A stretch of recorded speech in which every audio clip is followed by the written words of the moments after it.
Shout out to G-Man Boxing. Where's the piss bottle? It's over there.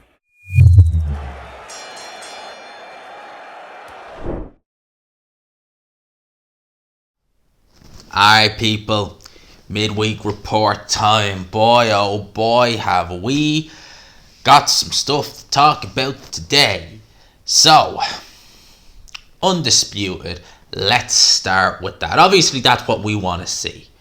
Now, it seems there's no stumbling blocks in the way. You know, Oleksandr Usyk says he wants Tyson Fury next. This is the only fight he wants next. Tyson Fury said he's coming. Well, was he ever retired? But out of retirement, he wants this fight. What do you think the likelihood is we get it? Not this year. I can't see it happening this year, but next year. Well, I'm seeing quotes and articles here left, right, and centre. So, Frank Warren was on TalkSport, and boy, is he looking a happy man lately. I think that fight on the weekend just knocked 10 years. Actually, sorry, I said knocked 10 years off his age, it looks like. I was going to say knocked it off his life, but he's got a spring in his step. So Frank Warren revealed on TalkSport that he's revealed that Tyson Fury has now instructed him to make the Oleksandr Usyk fight next. There was already talk before the Anthony Joshua rematch. Usyk not being tied to Eddie Hearn, obviously, so what was that? This is a boxing World Cup. We will make it happen.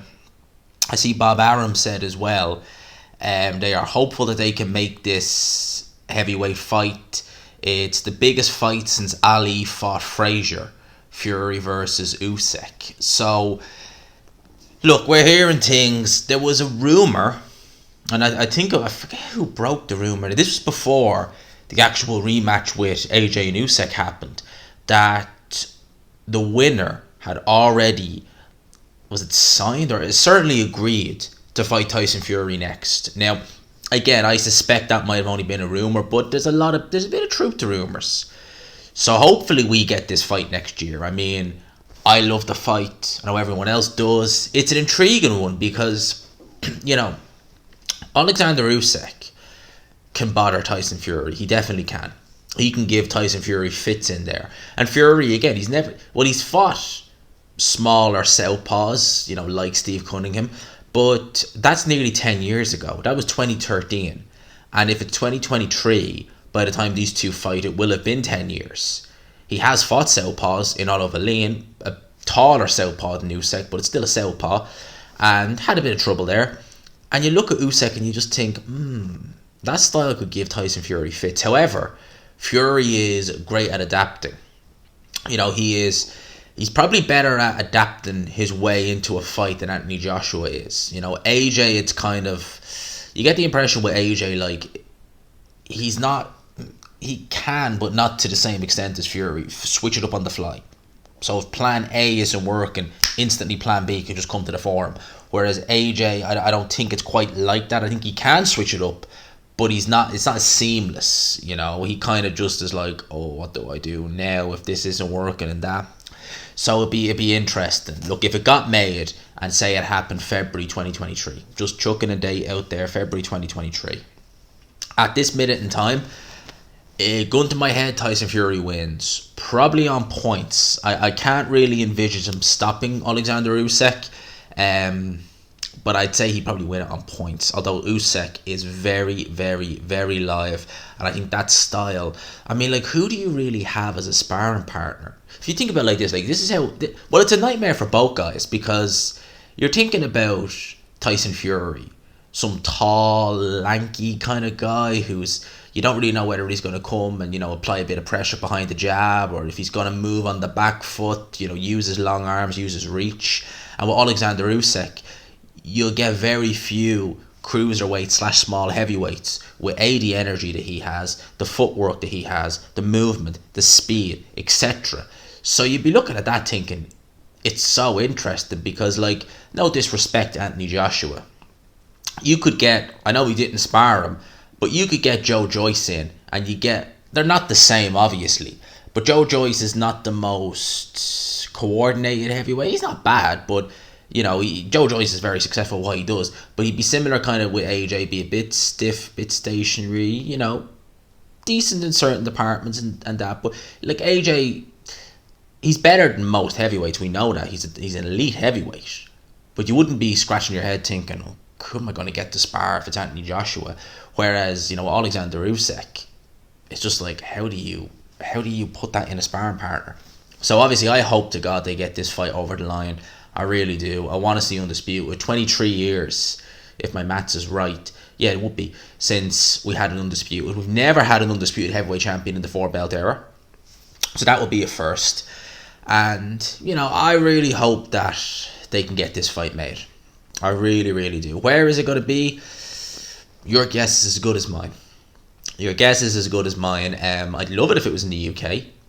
I really would. I mean, Usyk would just go to anyone's backyard. I mean, this is a guy who's he's got everywhere and into the opponent's backyard. Would he go to the UK again? He's got a pretty good record in the UK. What is he, 3-0 in the UK? Beat Bellew, beat Chisora, beat Joshua. Am I missing anybody? No, I think that's it. I think they're the 3 fights he's had in the UK.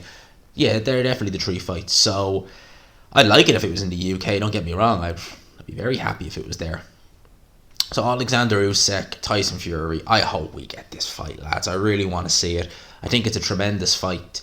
Gun to my head, I pick Fury, but Usyk is live, man. He is live in that fight. And just going on top, there shouldn't be any issues with mandatories, I'd imagine. WBA. See, the WBA, I wonder would the WBA in that scenario, like who's mandatory for the WBA at the minute? Is it Hellenius or someone like that? No. Well, Hellenius has a gold. I'm not sure who the mandatory is to the WBA at the minute. But if there was one, surely they could just name Dubois as the champion that they have to fight. Because that's kind of one thing about the regular title, that they'll kind of a mandatory for you and the other champion can wait. There's nothing with the WBC up and coming. Fury's taking care of that. The IBF shouldn't be called for a while with Hrgovic. And Usyk was the WBO mandatory. And Joe Parker and Joe Joyce are fighting. So you'd imagine that fight, is happening in September. So there'll be plenty of time before that's probably ended up being called.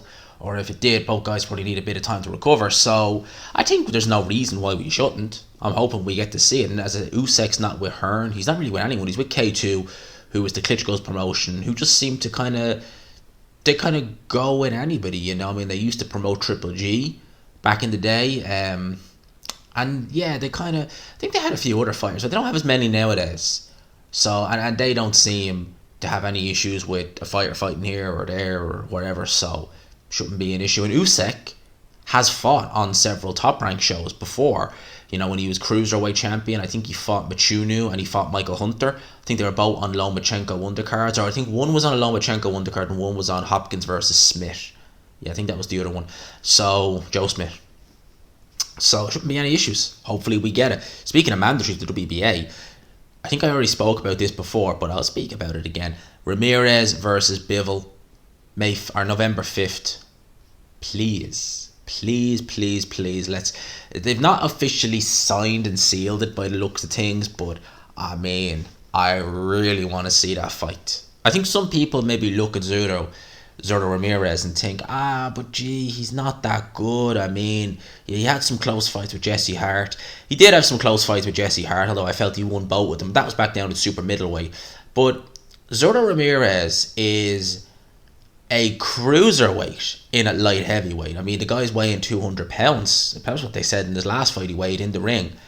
And I remember seeing, I think it was when he fought Max Klusak or something his name was.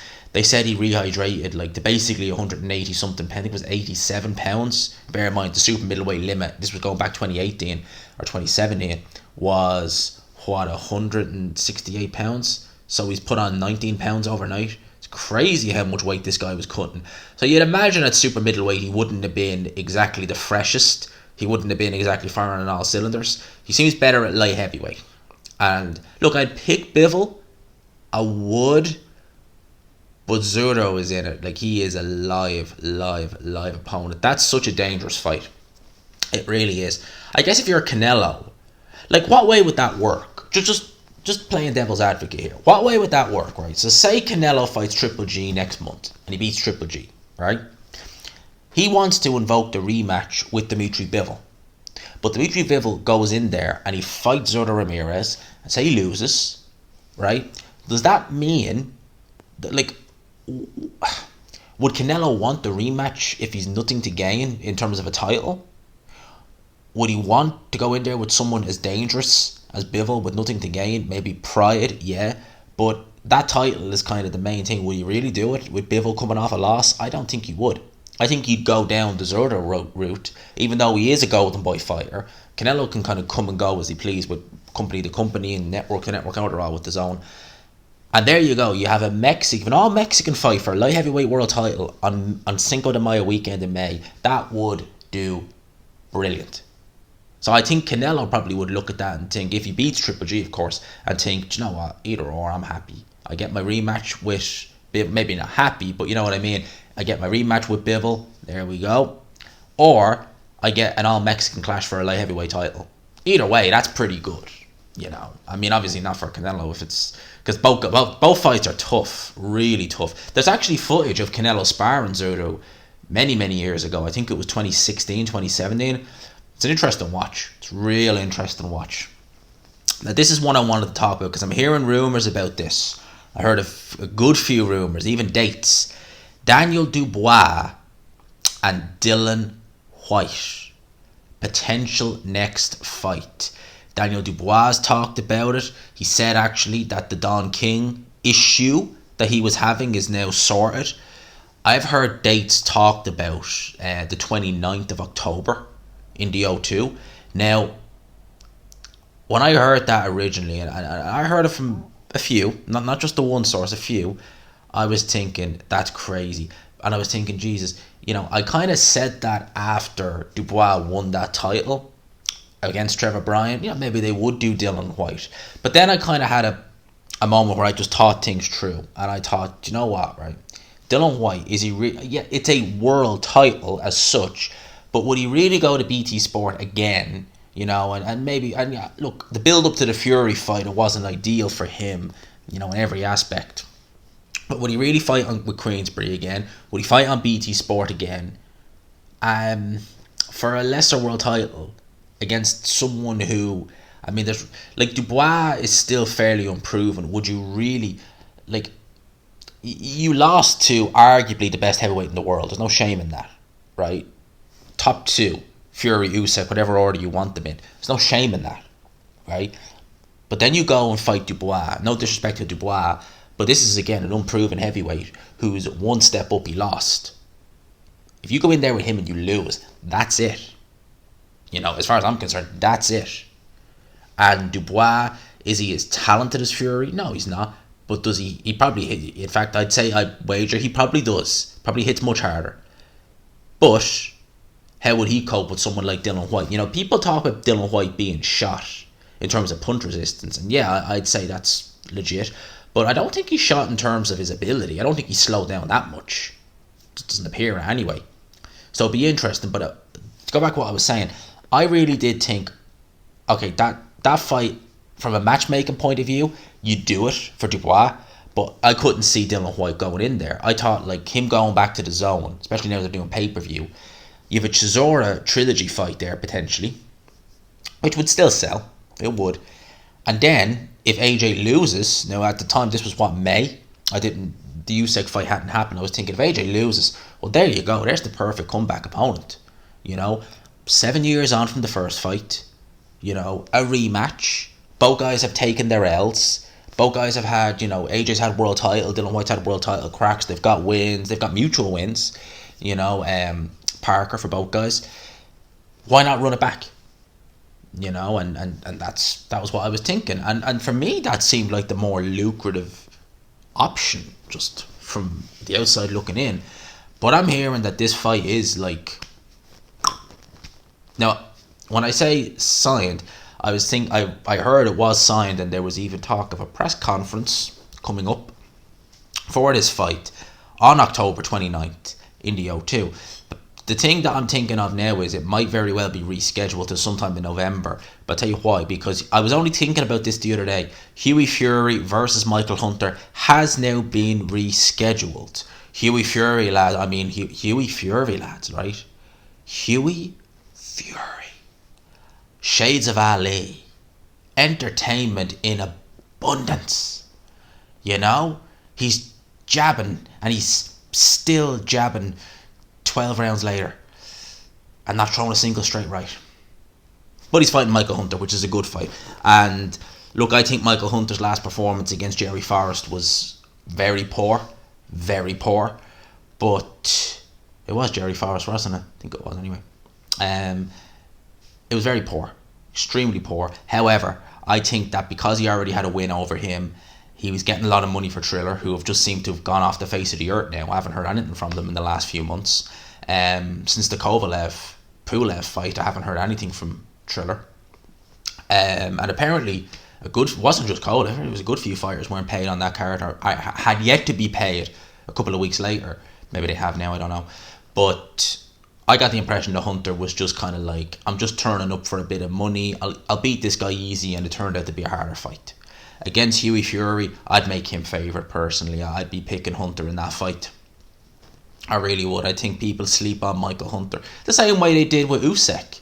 You know, people looking at Usyk against Witherspoon and were like, he's no good at heavyweight, he can't do this. And again, a Chisora fight, and I was one of the few who was like, that was a good performance against Chisora. Yeah, it was rocky at the start, but Chisora made it rocky. But once Usyk adjusted and got, found his rhythm, it was fairly smooth sailing. But you people saying, no, he's no good. And well, look what Usyk's done. And I'm sure no doubt he probably end up doing eventually. He's a tremendous fighter. And I think Michael Hunter will do the same. He should have got a win over Alexander Povetkin, in my opinion.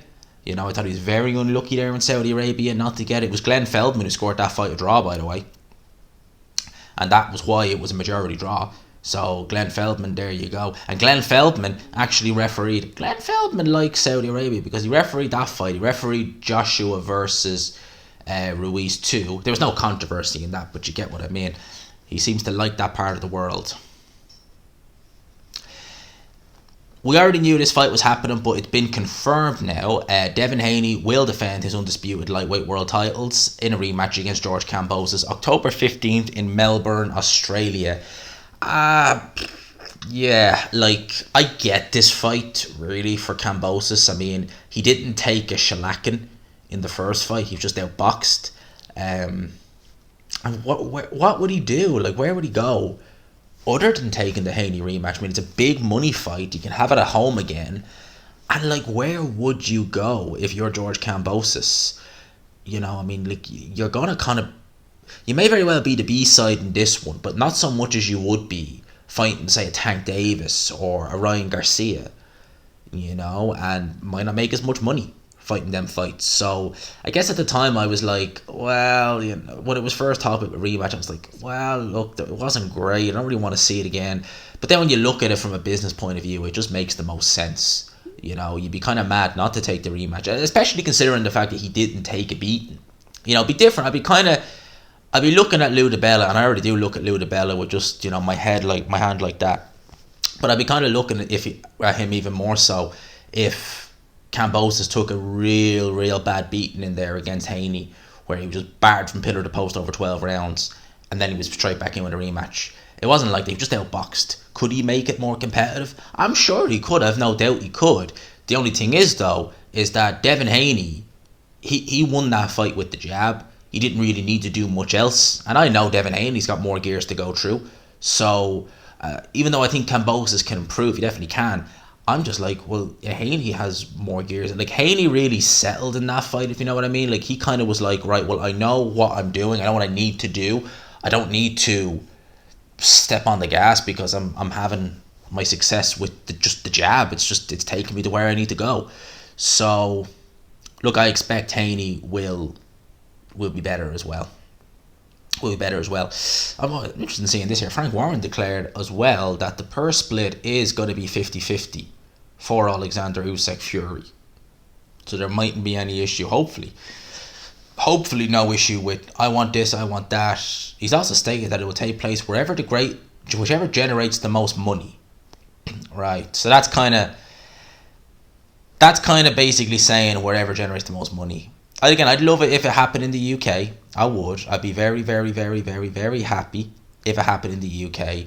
But wherever generates the most money, I mean, that could be going anywhere. The WBO have ordered again, this isn't the first time they've ordered this, Demetrius Andre to take on Zach Parker for the interim WBO super middleweight world title.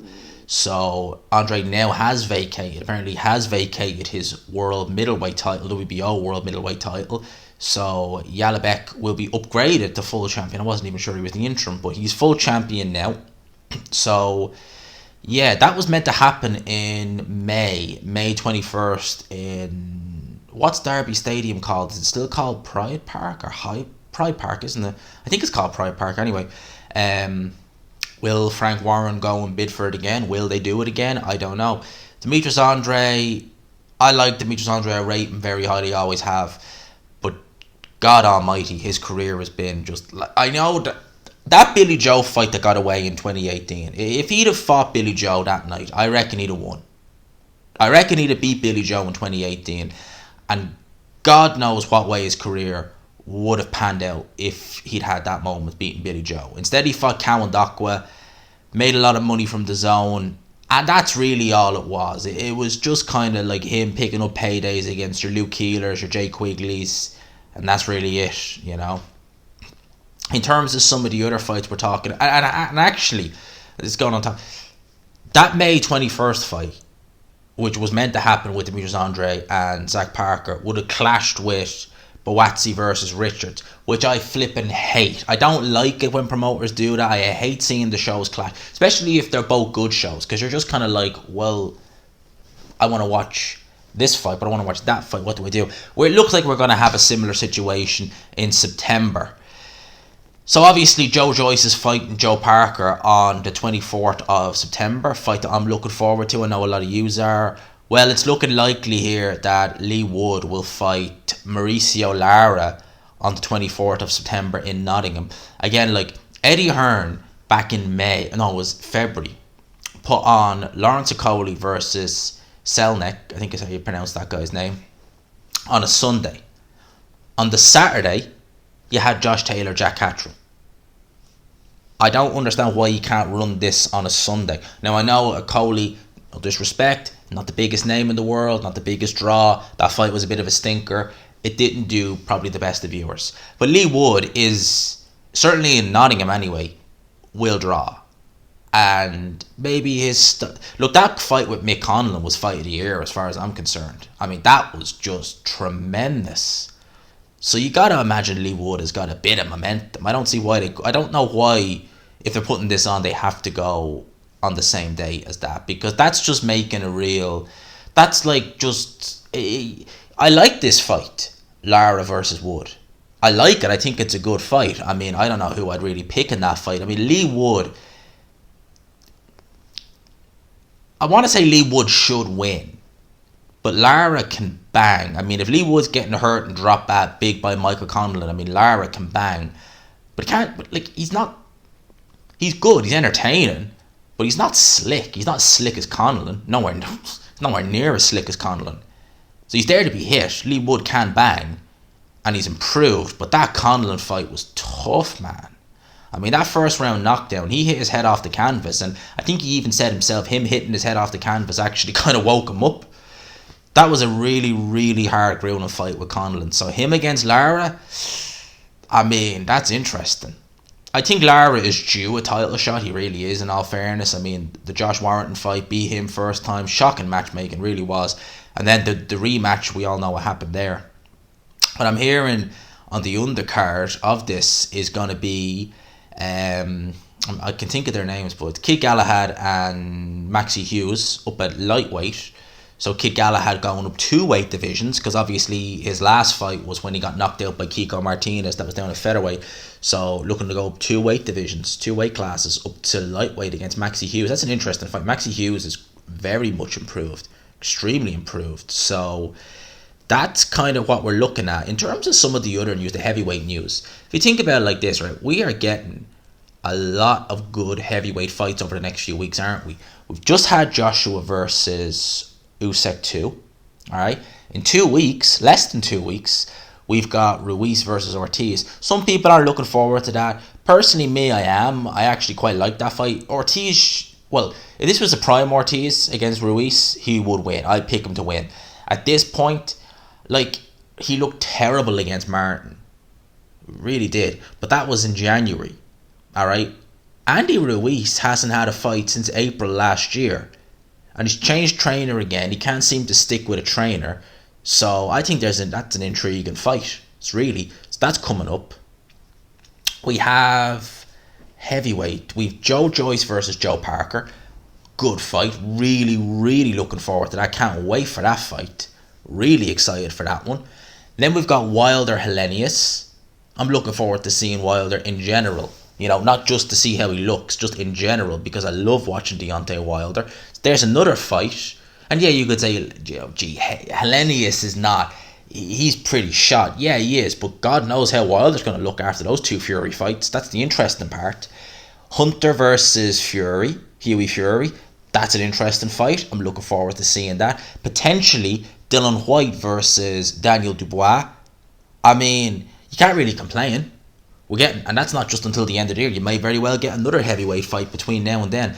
We can't really complain. We've gotten some good heavyweight action amongst all the platforms on Sky, BT, and The Zone. Well, The Zone, they actually don't have any heavyweight fights up and coming at the minute. That was PBC, sorry. I don't think they do anyway. No, they don't. No, I don't think The Zone have any heavyweight fights upcoming, which is something that actually is a bit sad, because I think that a good heavyweight fight, whether it be the co-main or the main, is what you need. I mean, the heavyweight division is my favourite division. My second favourite is Superfly. There's a big discrepancy in the weight, obviously, like the heaviest and one of the lightest. But something about heavyweights just, I don't know what it is, just appeals to you. The big guys. And I love looking at the heavyweights. And I'm happy we've got some good heavyweight action coming up over the next few weeks. And I will enjoy it. I will enjoy it, definitely. I think we're good to go. I think that's pretty much it. So until next time, people, and I've got another video planned for the end of the week, so don't worry. I will talk to you then. So, oh, by the way, actually, last video I did, I think I did it with Rob, so I couldn't big everyone up for the 9K. But big up for the 9K now. I can't believe it. Like, less than 2 months it took to go from 8K to 9K. And now we're into the hundreds. So it's not like I'm 2,000 or 3,000 or 1,500 subs away. No. We're into the hundreds now until 10K. The 10K is next. That's crazy. Crazy. You know, it's like, this is legit going to happen by the end of the year. It is legit going to happen by the end of the year. Sooner maybe than that? Yeah, maybe. I mean, I got pretty lucky. Well, maybe there's no such thing as luck, but you make your own luck. But I had a good few months, so the subscribers built a lot over the last 2 months. And hopefully that can continue, and we can get 10K as quick as, because this is shaping up to be a really, really good week in and off YouTube, and I hope to God it carries on. I mean, please God, hopefully it does. Really good week. So yeah, big up to everyone for the 9K. It's crazy. It's much appreciated. And yeah, I think that's pretty much it. So we will plan something for the inevitable 10K. I don't know what to do, but we will do something. We'll work on that. But for now, I'll leave you with that. I hope you enjoy it midweek. I think this is a longer one. I think we're going for nearly a half hour. So there you go. Hope you enjoyed it, people. Smash the like button if you could. Share the video, subscribe, all that good stuff. Let me know your thoughts on everything in the comment section. Peace.